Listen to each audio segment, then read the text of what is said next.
What's up everybody, this is Danny, and this is the Huawei Mate 20 and Mate 20 Pro. And while that Mate 20 has that sexy teardrop notch and beautiful build quality, I'm more drawn to the Mate 20 Pro because this here could be smartphone of the year, and here are my top 5 reasons why I'm so excited about this phone.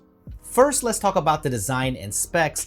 This is a refinement of the Huawei P20 Pro's look. You get a beautiful metal and glass combination build. It's curved on all sides, so it feels great in the hand. I love the new twilight color. It's a little more aggressive in color shift, but it looks great. But if you don't like that, there are 4 other colors available. They both get a new textured glass finish called Hyper Optical Pattern, which I really like as well. It feels grippier and reminds me of the P10's finish just on top of glass. It's really unique. The Mate 20 Pro has a 6.39-inch Quad HD Plus OLED display with a 2130 by 1440 resolution. It looks incredible, it's sharp, the colors are beautiful, the display is bright, so I can't wait to use this more. If you're wondering, the Mate 20 has a 6.53-inch RGBW Full HD LCD display with a very small dewdrop notch at the top with a 2244 by 1080 resolution. Only the Mate 20 Pro is IP68 water resistant, while the Mate 20 is IP53, but they both do have the new 8-core 7nm Kirin 980 processor, so you should see a 20% increase in performance and the new Mali GPU. Networking gets a bump up as well, up to 1.4 gigabits per second download speed on cellular and 1.7 gigabits per second on Wi-Fi with an improved 4x4 MIMO array. They are both dual SIM, but they both have a new proprietary nano SD card slot, which we'll have to talk more about in the next video. Second, let's talk about the battery and one of the coolest features that I've seen on any smartphone, and that is wireless charging with a twist. The Mate 20 Pro has a huge 4,200 mAh battery, while the Mate 20 has a 4,000 mAh battery, so both of these should be incredible with battery life. But the Mate 20 Pro has a feature that you're gonna love because you can use reverse wireless charging to charge another device, so your Huawei Mate 20 Pro turns into a wireless charging pad for others. This is really cool. Wireless charging is also the fastest right now at 15 watts, and the Mate 20 Pro will have the ability to charge 70% in 30 minutes with the new 40-watt Huawei Supercharge brick. Third is security. The Mate 20 Pro has an in-display fingerprint scanner, so no need to have it on the back like you see on the Mate 20.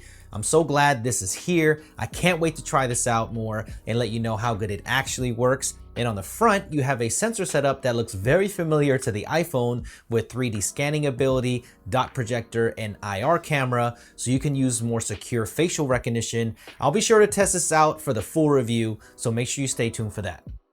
The fourth reason is the thing I care about most, and that is the new triple camera setup on the back. I'm digging the square array. I think it looks different than anything else that's out there. And this comprises of a 40 megapixel main f1.8 sensor, an 8 megapixel f2.4 3x telephoto lens, and now an ultra wide angle 20 megapixel sensor with f2.2 aperture.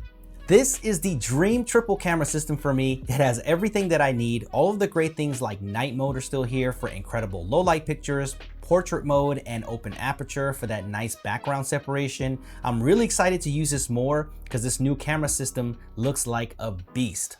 I'm so glad they went with ultra wide angle. It is the most useful sensor that you can have on a smartphone. If you've ever used one, you would know what I mean. There's another feature that the wide angle brings, and that is macro abilities. If you use the wide angle, you can get as close as 2.5 centimeters, and that's really useful. Now, there is no actual dedicated monochrome sensor, but monochrome is available through software, but that's okay to me because I think it still pretty much looks the same. For people that love taking selfies, both of the phones have a 24 megapixel f2.0 front-facing camera with portrait mode.